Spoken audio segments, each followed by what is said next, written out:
এ পর্যায়ে আপনাদের সামনে হাদিস পরিবেশন করবেন আমাদের অত্র মাদ্রাসার ৩য় শ্রেণীর ছাত্রী আতকিয়া জান্নাত।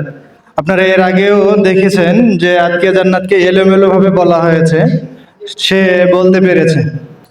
তো আজকে আরো একটু অন্যরকম ভাবে বলার চেষ্টা করব, যে হাদিসের শেষের অংশ বা শুরুর অংশ বলবো, সে হাদিস নাম্বার বলবে, হাদিসের অর্থ বলবে এবং হাদিসটি পুরোটি বলবে। তো আপনারা দেখেন, দেখতে থাকেন।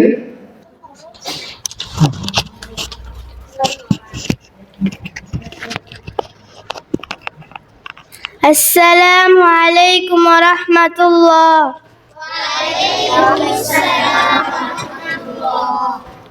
আমার নাম মোসাম্মদ আতকিয়া।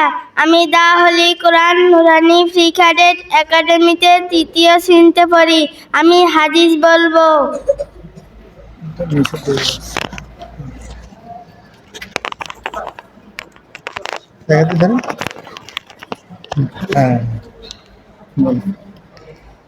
এক নম্বর হাদিস বলেন। হাদিস শরীফ قال النبي صلى الله عليه وسلم أخلص دينك يكفيك العمل القليل। হাদিস শরীফের অর্থ হযরত নবী করিম সাল্লাল্লাহু আলাইহি ওয়াসাল্লাম ফরমাইয়াছেন, তোমার ঈমানকে খাঁটি করো, অল্প আমল নাজাতের জন্য যথেষ্ট হইবে। মান লা ইয়ারহামুন নাস,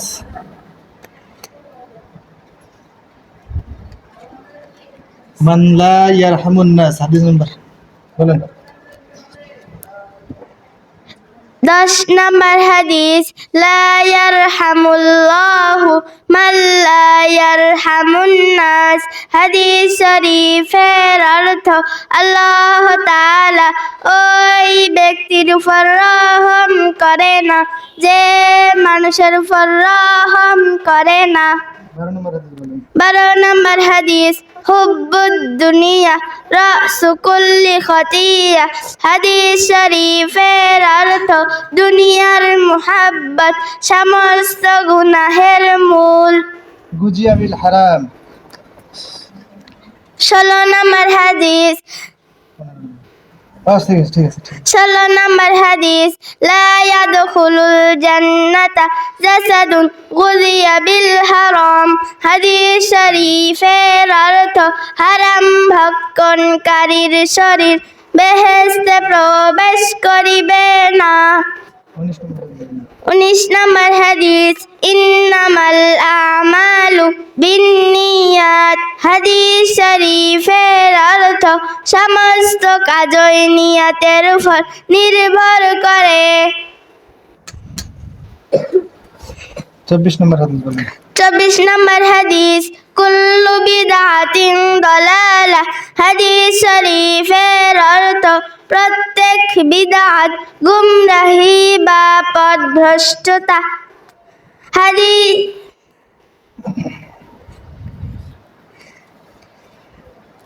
26 নম্বর হাদিস বলেন। 26 নম্বর হাদিস, লা ইয়াদখুল আল মুসলিমু আখুল মুসলিম। হাদিস শরীফের অর্থ মুসলমান মুসলমানের ভাই। মিনাল ইজহারি ফিন নার।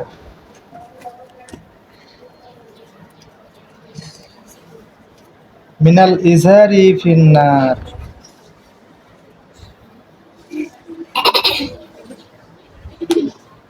ন্যাশনাল মা আসফালা।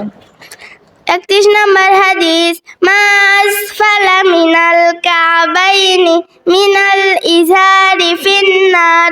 হাদিস শরীফের অর্থ পুরুষের টাকনুর নিচে যেই অংশ পায়জামা বা লুঙ্গি দ্বারা ঢাকা থাকে তাহা দোজখে যাইবে। আচ্ছা, এবার 32 নম্বর হাদিস বলেন। 32 নম্বর হাদিস, আসাদুন নাসি আযাবান ইনদাল্লাহি মুসাউউরুন। হাদিস শরীফের অর্থ ছবি বানানেওয়ালাগণ আল্লাহ তাআলার নিকট ভীষণ শাস্তি ভোগ করিবে। নাফসাহু ইনদাল গাদাবি, গাদাব ইনদাল গাদাবি না গাদাব, গাদাব, নাফসাহু ইনদাল গাদাব লাইসা শাদীদু। 41 নম্বর হাদিস, লাইসা শাদীদু বিসসুরাতি ইন্নামাশ শাদীদুল্লাযী ইয়ামলিকু নাফসাহু ইনদাল গাযাব। হাদিস শরীফের অর্থ, ওই ব্যক্তি বীর নয় যে লোকদেরকে ভুলণ্ঠিত করে, বরং বীর ওই ব্যক্তি যে ক্রোধের সময় নিজেকে নিয়ন্ত্রণ করিতে পারে। 42 নম্বর হাদিস, ইযা লাম তাস্তাহয়ি ফাসনা মা শি'তা। হাদিস শরীফের অর্থ, যদি তোমার লজ্জা না থাকে তাহা হইলে যাহা ইচ্ছা তাহাই করিতে পারো। ও স্যার, এবার কইছি। এই ডিস্টার্ব দিছেন কেন? তো 45 নম্বর হাদিস বলেন। 45 নম্বর হাদিস, আদ-দুনিয়া সিজনুল মুমিনু ওয়া জান্নাতুল কাফির। হাদিস শরীফের অর্থ, দুনিয়া মুসলমানদের জন্য কয়েদখানা এবং কাফেরদের জন্য বেহেশতখানা। তারবি উচ্চারণ করবেন না। ইলা কুলুবিকুম ওয়া আমালিকুম, ইলা কুলুবিকুম ওয়া আমালিকুম ইন্নাল্লাহা লা। 52 নম্বর হাদিস, ইন্নাল্লাহা লা ইয়ানজুরু ইলা সুওয়ারিকুম ওয়া আমালিকুম ওয়ালাকিন ইয়ানজুরু ইলা কুলুবিকুম ওয়া আমালিকুম। হাদিস শরীফের অর্থ, আল্লাহ তাআলা তোমাদের বাহ্যিক আকার আকৃতি এবং ধন সম্পদ দেখেন না, বরং তোমাদের অন্তর এবং আমল দেখেন। 53 নম্বর হাদিস, আল কাবাইরুল ইশরাকু বিল্লাহি ওয়া উকুকুল ওয়ালিদাইনি ওয়া কাতলুন নাফসি ওয়া শাহাদাতুজ জুর। হাদিস শরীফের অর্থ, কবিরা গুনাহ হইল আল্লাহ তাআলার সহিত কাহাকেও শরীক করা, পিতা মাতার অবাধ্য হওয়া, অন্যায়ভাবে কাহাকেও হত্যা করা এবং মিথ্যা সাক্ষী দেওয়া। মান তামাসসাকা বিসুন্নতি, মান তামাসসাকা। 56 নম্বর হাদিস, মান তামাসসাকা বিসুন্নতি ইনদা ফাসাদি উম্মতি ফালাহু আজরু মিয়াতু শাহিদ। হাদিস শরীফের অর্থ, যে ব্যক্তি আমার উম্মতের ভ্রষ্টতার সময় আমার সুন্নাতকে দৃঢ়ভাবে আঁকড়ে ধরে, সে 100 শহীদের সওয়াব পাবে। তাআল্লামুল ফারাইদা। 59 নম্বর হাদিস, তাআল্লামুল ফারাইদা ওয়াল কুরআনা ওয়া আল্লিমুন নাসা ফাইন্নী মাকবুদ। হাদিস শরীফের অর্থ, তোমরা ফরজ এবং কুরআন মাজিদ শিক্ষা করো এবং লোকদিগকে শিক্ষা দাও, কেননা আমি চিরকাল থাকিব না। তাআল্লামুল কুরআনা, তাআল্লামুল ফারা। এটা তো কইলেন না, এখানে তো গেলেন। হাক্কুল মুসলিমি আলা মুসলিমি خمسة 62 নম্বর হাদিস হাক্কুল মুসলিমি আলাল মুসলিমি খামসুর রাদ্দুস সালামি ওয়া ইয়াদাতুল মারিদি ওয়া ইত্তিবাউজ জানাইজি ওয়া ইজাবাতুদ দাওয়াতি ওয়া তাশমিতুল আতিশ।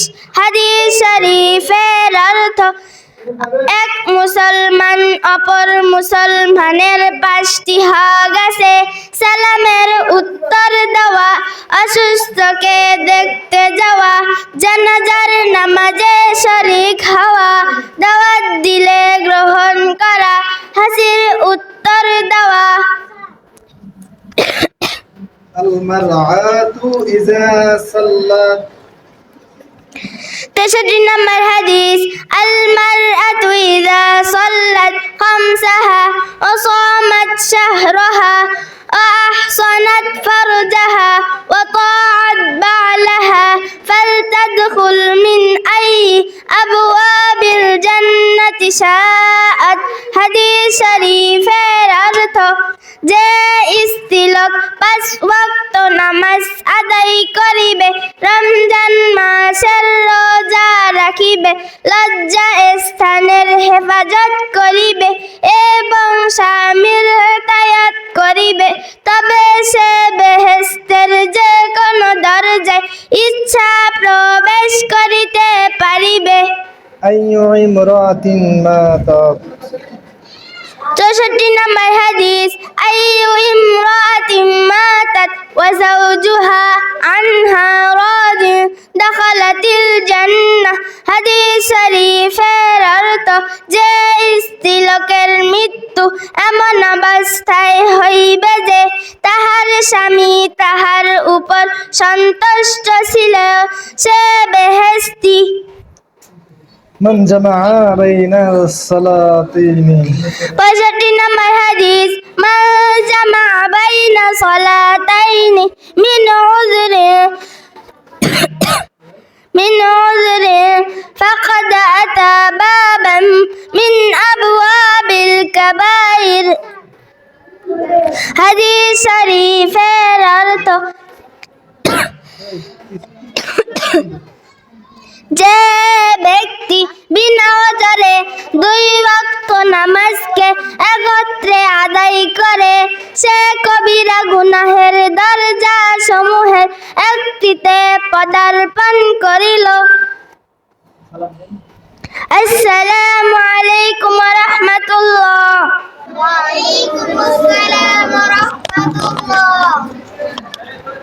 মাশাআল্লাহ, অনেক সুন্দর হয়েছে। আসলে এভাবে বলাটা একটু কষ্টকর। আমার অনেক ছাত্রী আছে যেগুলো বলতে পারবেন, এভাবে অনেক ছাত্র আছে। যাক, আল্লাহ তাআলা আতকিয়াকে এত সুন্দর একটা মেধা দিয়েছে হাদিস বলার, এত সুন্দর করে হাদিস নাম্বার বলতে হচ্ছে না, হাদিসের শুরু বা শেষ বললেই সে বলতে পারতেছে। তো আপনার ছেলেমেয়েরাও এরকম পারবে যদি আপনার ছেলে মেয়েগুলো এরকম নুরানি মাদ্রাসায় পড়ে। শুধু কুতুবডাঙ্গায় পড়াইতে হবে এমনটা নয়, সারা বাংলাদেশে অনেক মাদ্রাসা রয়েছে এরকম। এই মাদ্রাসাগুলোতে আপনার ছেলে মেয়েগুলোকে দেবেন। আপনার ছেলে মেয়েগুলো যখন এভাবে পড়ালেখা করবে, আপনাদের হাদিস শোনাবে, আপনাদের পড়ার ভুল ধরবে, তখন নিজেকে আলাদা একটা প্রশান্তি অনুভব করবেন আপনার ভিতরে।